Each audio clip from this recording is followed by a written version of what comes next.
obviously the statement, racism has no place in our society, we will all agree with. But was Lady Hussey being racist? I think that there was definitely an issue. If you ask someone where do they come from, if you ask me where I come from, my response will be straight away, I grew up in the UK, my parents are from Nigeria. But I think, especially someone of Caribbean background, yes, someone who doesn't actually... Asking someone of Caribbean background, which part of Africa are you from? When the history of the reason she doesn't know which part of Africa she's from is the specific history of this country going to Africa, yes, taking her to the Caribbean and removing that part of her heritage from her and not being happy with the response she gives when she says, oh, I'm from Brixton, oh, I'm a British citizen. It's the insistence. Yes, it's not accepting the answer and insisting that you give the response that she wants that is more sinister. I saw that transcript, and yes, it was asked again and again and again. So you feel that if it was just one question, where are you from, that would have been... Of course, that's fine. If you ask me where I'm from, that's fine. And even if you ask me where are your parents from, I can say to you, actually, I feel like I'm British, I don't need to tell you. Or I can tell you my parents from Nigeria. Neither of those questions is inherently racist, and nothing's rude about that. But England is supposed to be a country where politeness is and social cues are understood. Yes. And if someone gives you an answer and you continue to kind of badger them for them to tell you,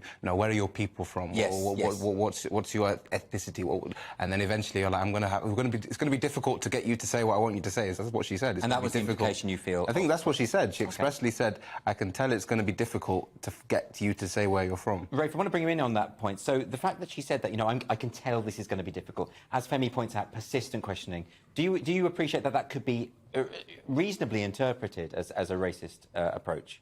If you want to put a bad faith intention onto somebody who has basically served in the royal family for 60 years without ever having had an accusation of racism, and I think it is quite telling, actually, that the first time that this accusation has arisen is from somebody who we know full well regards the monarchy as being institutionally racist, who believes that Meghan's in-laws, the royal family, have committed domestic violence against her. So this is a lady who's drenched already in the politics of race and offence. And so in that context, I can see why she would deliberately choose, or why her own biases would lead her to misinterpret a perfectly innocuous statement made by an elderly person. I've been asked hundreds of times by old people, you know, where are you from? I've never turned around and said, I'm from West London, you bigot. I've just automatically understood that people are naturally curious. The role of a lady-in-waiting, a lady of the household, is actually to obtain background information on people who are there. So when a member of the royal family attends, they can then introduce them with that information.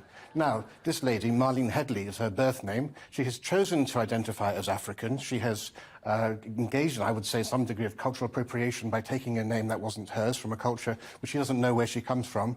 And this is an occasion where you actually are allowed to wear national dress. So if you arrive in African dress, wearing a name that's from Africa, it's obvious to most people that you are very proud of that heritage, and that would naturally be something, given the royal family's connections to Africa, something a lady-in-waiting would want to know about. Can I put that to Femi? So, Femi, do you accept that, you know, apparently she was wearing a traditional African dress, and, of course, as Rafe points out, she has a very clear interest in her heritage, and that if the lady-in-waiting's job is to find information for the royals, is that not a fair thing to be a bit more persistent in the questioning? There's persistence, and then there's, like, if I were to ask you now, where are you from? I mean, I'm looking at you and you don't look like all of your heritage is necessarily Anglo-Saxon. I could ask you where you're from. You could say, I'm from the UK. You probably would say. You just said, where did you say? West London. West London. OK, I'm not happy with that. Please tell me where your parents are from. Please tell me where your ancestors are from. Sure, no problem. Yeah, great, you can say. But this is a lady who's happy to discuss Africa at the drop of the hat normally,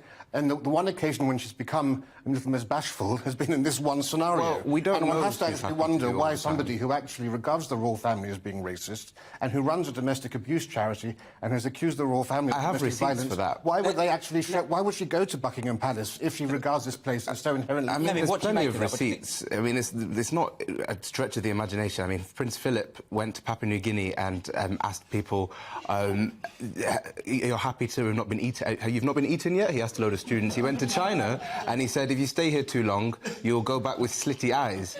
He went to Australia and asked people, Aboriginal people, are they still throwing spears around. The Queen's mother, her official diarist... what does that have to do with Lady Hussey? No, you said the royal family and the idea of racism in the royal family. The Queen's mother was known to have gone to Africa. Her official diarist, Sir Roy Stone, said that when he had to hide bits of what she said because they were too controversial. She went to Africa, she said... People of Papua New Guinea venerated Prince Philip as a god. It was King George III actually wrote an essay condemning slavery. Do you think that an institution which goes around the world and gets indigenous people to venerate them as a god... If you both speak at the same time, we won't hear. Femi, can I just ask you very quickly, is it the case, though, that there is a generational aspect here? You've mentioned some examples of, say, Prince Philip and the Queen Mother, and now Lady Hussey. Of course. The common feature here is that they're older people. Precisely, but I don't buy this argument of the old racist grandma gets off because she's old. I think they come from a period when Britain actively had an empire and where racism was more prominent. So if someone comes from a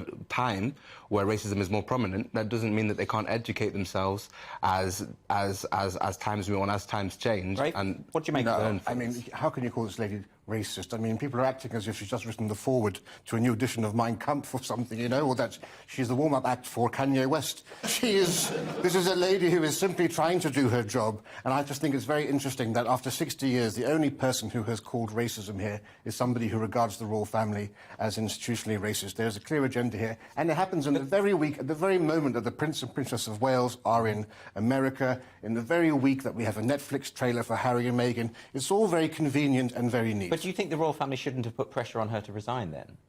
I think, well, I can understand why they did that, because, of course, the political implications were huge. This overshadowed much of the trip to Boston of the Prince and Princess of Wales. Yes. I think it was the wrong decision, but I can fully understand why it was taken. Do you ever worry, though, Femi, that, you know, sometimes with these sort of cancellations and when people feel obliged to resign or pushed to resign, that there's a lack of forgiveness, you know, that people do make mistakes, people do misspeak, and that there should be a bit more tolerance for that? I mean, I'm pretty sure that Ngozi herself said that she didn't feel that that Lady Hussey needed to resign. So no one asked her to resign. So this has come from the royals? This has come from the royal family, but this has come from the royal family, as has just been said, for a reason, because it's within a wider context of a load of other stuff coming out about the royal family. A member of the royal family basically leaving the royal family and saying that a large part of the reason he's leaving is because his wife was suffering racism at the hands of... And we can all deny that and say it didn't happen, but, I mean, if Prince Harry is saying that a member of the central royal family is expressing concerns over the skin colour of his daughter, then that provides an environment in which, when another thing pops up, someone feels like they might have to... Right, we do have to go to a break, but very quickly, final thought to you on this. Meghan's no Rosa Parks. She's more Jussie Smollett than anything else, I would say.